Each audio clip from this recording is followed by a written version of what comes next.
Hi you guys, welcome to my channel. My name is Emerald. And my name is Ijaz. Today is Weirdo Wednesday, where we bring you slight facts, sort of facts, maybe facts, kind of facts about things we use, say, or maybe even do, that we say, what is that to? So, Ijaz is our expert researcher here, and she gets all up in the business of these topics. And today's topic has to do with names. How in the world does a William become a Bill? Or a Robert become a Bob? Like, where does that even come from? Today, Jess is going to let us know exactly what's with those names. Like, where does that come from? Well, I've got some answers and some pseudo answers for you. So all my Jims, Dicks, and Bobs, listen up. So today's information is courtesy of mentalfloss.com and liftingfaces.com. So the first one I want to get into is Dick/Richard. Now this one I always found to be the most confusing. Yeah! Okay, so how does Richard become Dick? Yeah, that's what I wonder, because first of all, Richard doesn't have the k sound in it, and Right. it has a D, but in the end, not the beginning, so what up with that? So, it is believed that Richard, in case you hadn't figured, is a very, very old name. Obviously. We're talking Middle Ages old, and while it's unfathomable nowadays, everything was written by hand. Obviously, there was no modern technology or computers, so people had to write. And everyone who wrote to Richard, I guess, didn't want to spell all 7 letters of his name. Wow, that's just way too many letters. I know, right? So, to save time and space, Richard was usually short to Rich or Rick. Now, those I understand That makes because, sense. you know, they both start with an R. But how does Dick come in? So How does Dick come in? Oh, that's what she said. Anywho, there were 2 common practices for nicknames back then. One was to change the first letter of the name to create an entirely different name or nickname that rhymed. And the other was to use a hard consonant, as these were believed to be easier to pronounce. So D is a harder consonant than R. So we changed the R from Rick into a D and turned it into Dick. That's believed to be the derivative of that, the same way that Roberts are called Bobs. Rob is short for Robert, and then you change the R to a B and you get Bob, as Will, short for William, changed it to a B and you get Bill. While it really doesn't make all that much sense, that's believed to be the reason why. I'm still confused, but okay.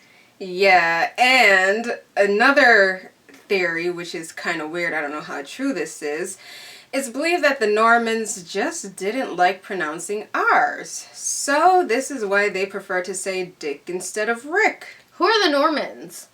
They were Vikings of France in the Middle Ages. Uh-huh. Yeah, and they, you know, are to thank for a lot of our language changes and our name changes. They're Vikings. They always did whatever the heck they wanted anyway. So why not with grammar too? Why not? Alright, so the next one I want to get is, if you're a Charles, you may or may not have been called Chuck a couple of times. That good old boy Chuck.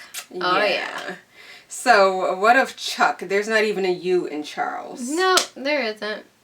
Well, this one is actually a pretty simple explanation. In the Middle Ages, the name Charles was actually Chuckin.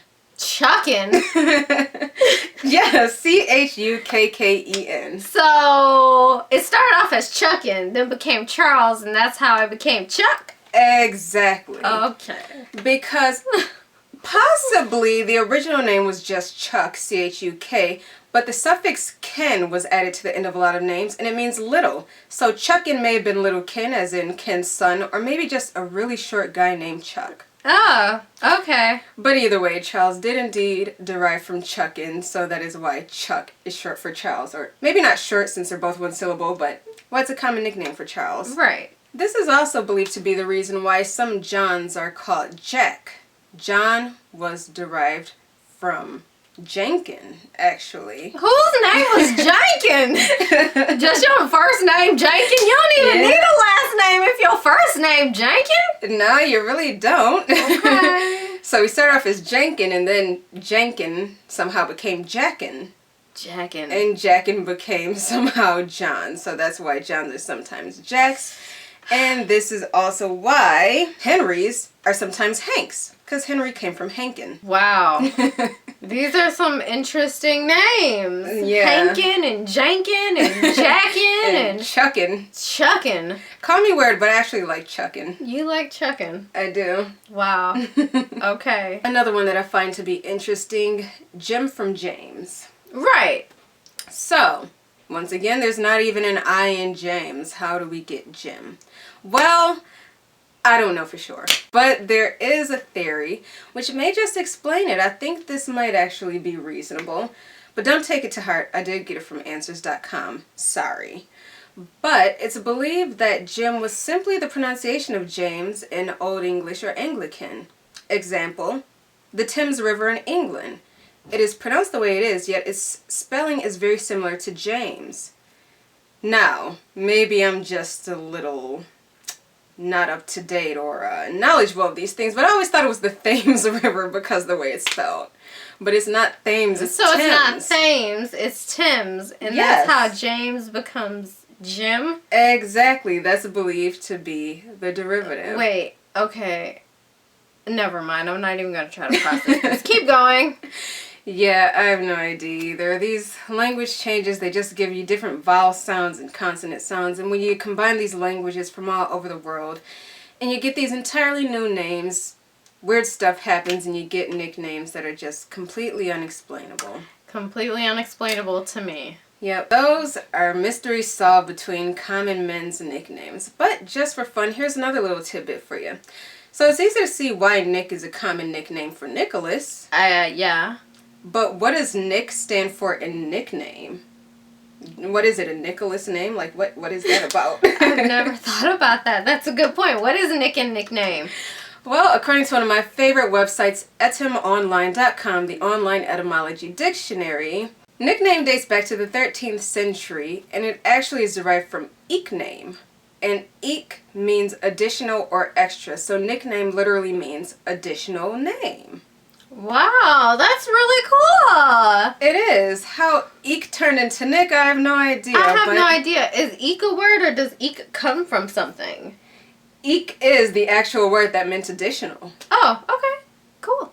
Yeah, so when someone asks you what nickname means, you don't have to go, nickname. You can say, it means an additional name. Well, that was awesome. I learned not as much as I thought I would because it just didn't process in here. Like, what? How do you get these names still? Yeah, I don't get it.